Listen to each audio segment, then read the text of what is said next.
2023 was a difficult and also beautiful year that made me realize the importance of emotions and emotional intelligence, especially for self-regulation, all over again.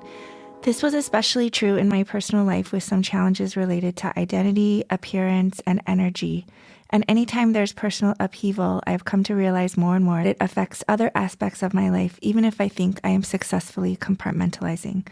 In any case, emotions and emotional intelligence helped me through 2023, and here's a compilation of the last 20 episodes. In episode 83, Dr. Kavi Ban emphasizes that emotional intelligence helps us in our workplace. The key component of a clinician's daily practice will involve multiple aspects that are heavily affected by emotional intelligence. Teamwork, the communication, both with patients, with colleagues, building that trust with patients, and the overall clinical performance of an individual clinician. All of this is affected by emotional intelligence.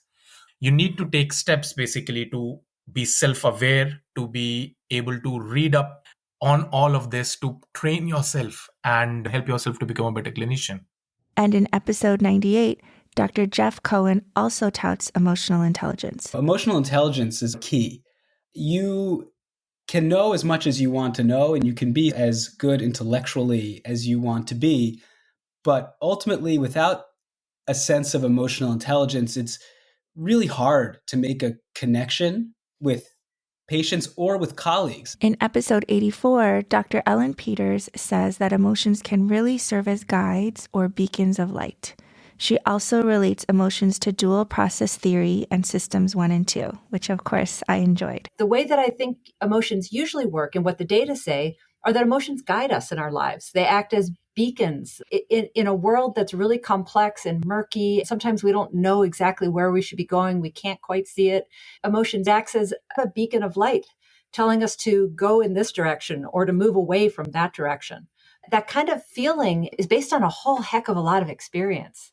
It's not just that you're guessing. It's that you have years of experience of seeing something, making a decision, getting feedback about whether you're right or wrong, making another similar decision. It's that kind of world of experience that ends up getting wrapped up into these gut feelings. That doesn't mean that it's always going to be exactly right, because there are a lot of close calls out there. And then it's not that you have to stop there with the feeling. You can also bring in that deliberative, okay, but let's imagine it's not this diagnosis. But in the diagnosis, this is not something particularly serious. So even with that gut feeling, it's not that your system 1 self, your experiential self, lives on its own. It lives in conjunction with our ability to bring more thought to bear from our system 2 selves. Yeah. So why do emotions get a bad rap? Empathy or feeling on others' emotions is also lumped with sort of having a bad rap. In episode 90, Dr. Jeremy Howick addresses the importance, though, of empathic communication. He emphasizes that empathy actually improves job satisfaction and it does not increase burnout. It's rather the opposite. Empathic communication improves patient outcomes, improves practitioner outcomes, and improves patient safety.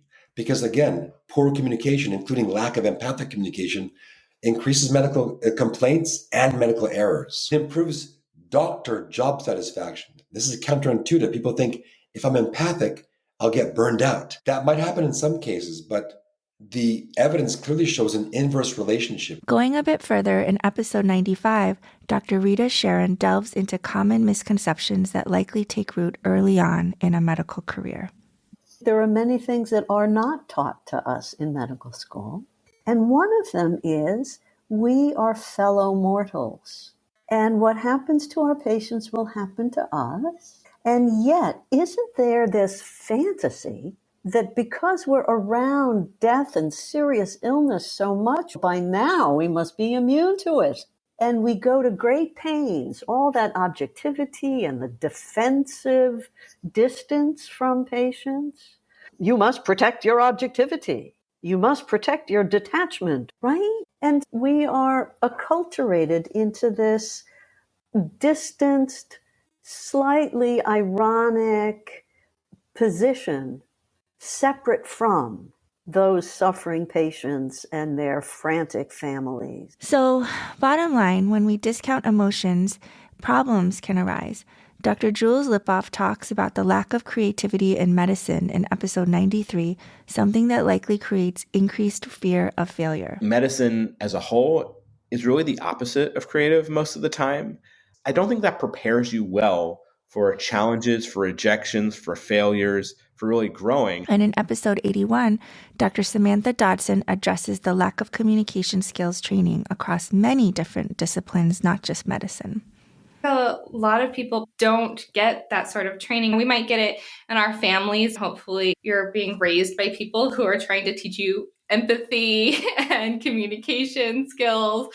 But when we think about it applied to your work, I think it's something that's really lacking in curriculums across the board, not just in medicine. I've seen it in engineering. I've seen it in computer science. I've seen it in so many of these fields that we prepare students to have the technical skills to execute their jobs, but we do not prepare them for these relational aspects. To assume that they can learn it on the job is a faulty assumption because oftentimes these workplaces are not set up to teach that. In a medical environment, for example, we would love to have a physician who has good bedside manner and who is supportive and compassionate and communicative with their patients.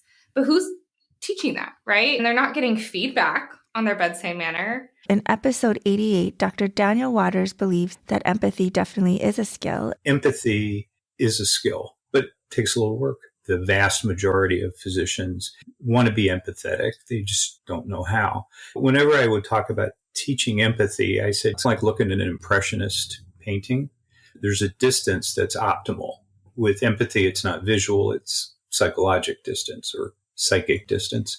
If you get too close, you lose your objectivity. But if you're emotionless, you step too far back and you can't really understand what the patient's trying to tell you. Ultimately, most doctors and healthcare workers care a great deal about what they do and the effect on patients. Dr. Paige Porter touches on this in episode 87. We care about our future patients that we're treating. We care about the medical field. We truly care about what we're doing. And as much as we care, in episode 95, Dr. Rita Sharon courageously confronts how medicine is being corrupted. We have to face the facts.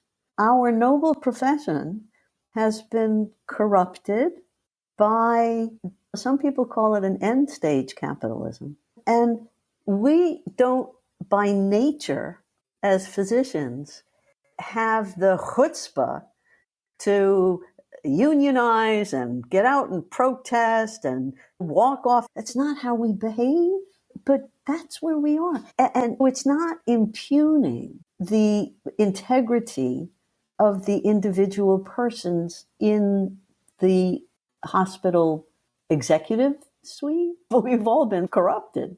So when you say, how do you have time for that? The mild answer is, you can get good at this. I can listen to a patient in much less time it takes for other people because I know how to do it. But that's just a temporizing answer.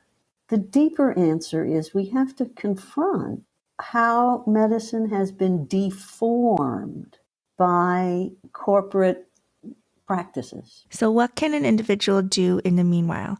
Taking pleasure in art or harnessing the power of art can help refocus us, as Dr. Ed Vessel speaks to in episode 85. Highly aesthetically moving paintings. It's a signal that kind of tells your internally focused network that you should pay attention. Under most circumstances, that inward focus versus external focus tend to be antagonistic and mutually inhibit. You have this kind of like standard business as usual consciousness where you're either like out there or in here, and they're pretty divorced from each other. Maybe it's the case that certain meditative states and other kind of states can break that wall down a little bit. Moments where the external world can influence ourselves a bit more, or it might be moments where we're like really integrating the external world into ourselves. Related to that, Dr. Earl Glusack talks about meditation in episode 91. Regarding the benefits of meditation for myself or for others, I'd say most of the things like improved concentration, improved emotional awareness of one's own emotions and therefore those of others as well. Sense of centering or calmness, health benefits of meditation. And these are talked about a lot in our media today. Most of these I would consider side effects of meditation, beneficial side effects to be sure. And those are all great. The primary effect that I think meditation brings about is one, it meets a need that I think we all have, however deeply buried it might be, to get closer to the core of what we really are, deep inside as a mind.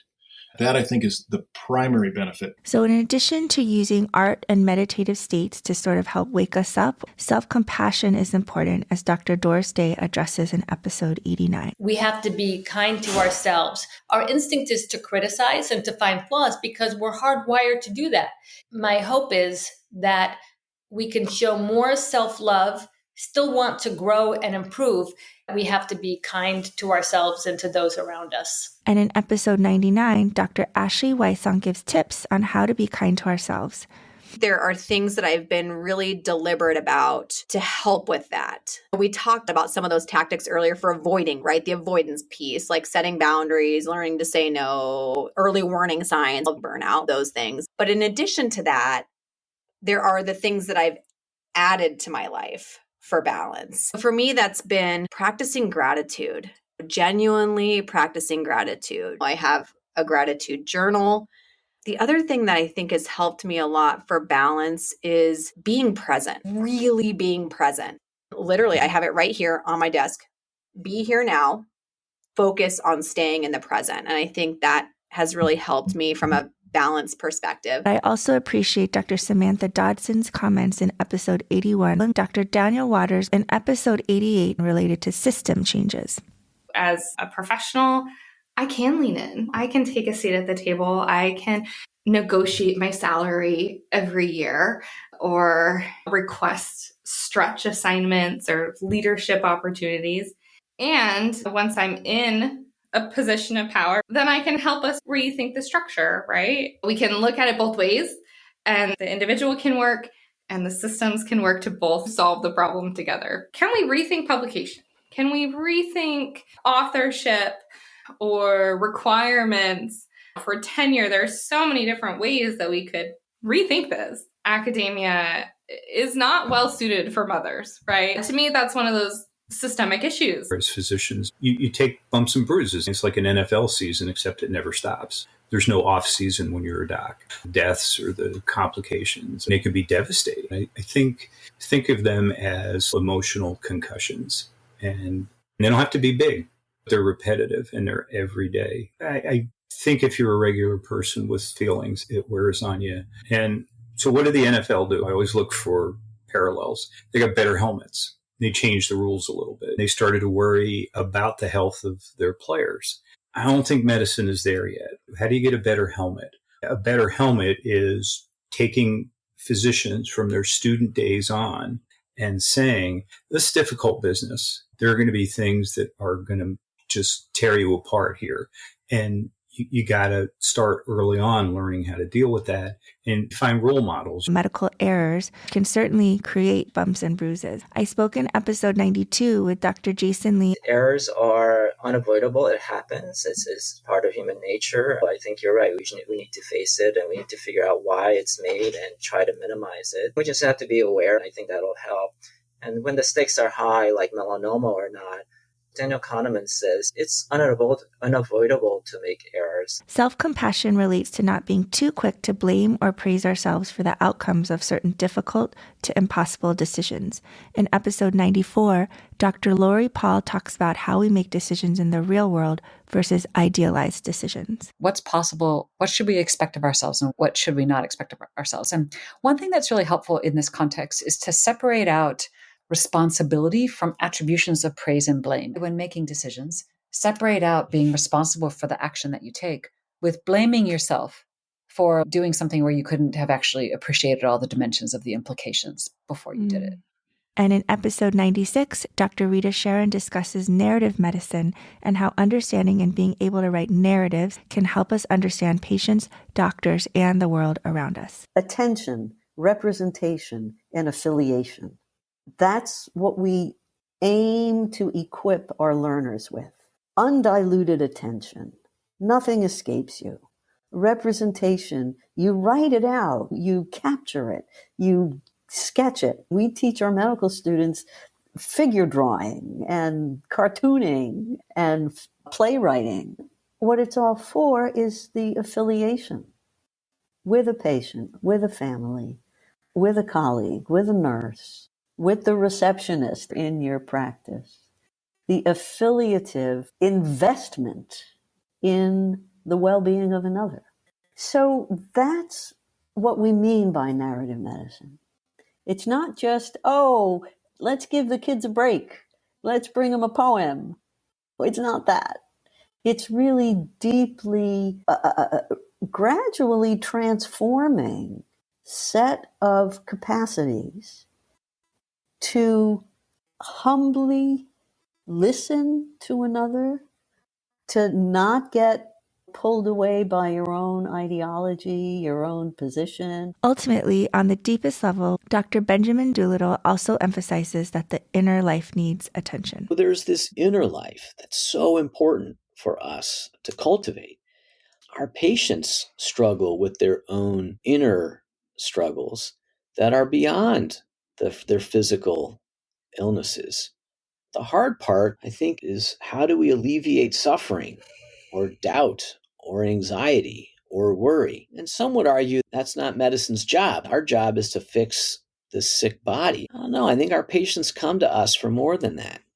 I think right underneath the surface of medicine are deep interior questions that are ultimately spiritual questions. I think we have to show up for our bodies and our spirits and our minds, right? So we go to the gym, we exercise, we got to sleep, all that stuff. We must show up for our inner life through reflection, introspection, worship, exercising our wonder and awe. And then we must show up for our mind and deepen our skills and our intellect. Maybe when through the grind of life, if those three things get out of balance, that's when we suffer our existential crisis or our burnout. And so it does make sense to pay attention to those three things in a very intentional way. Thank you for listening to this podcast. If it means anything to you, please rate and or follow the podcast, recommend it to others, and ask them to rate or follow as well. I appreciate you.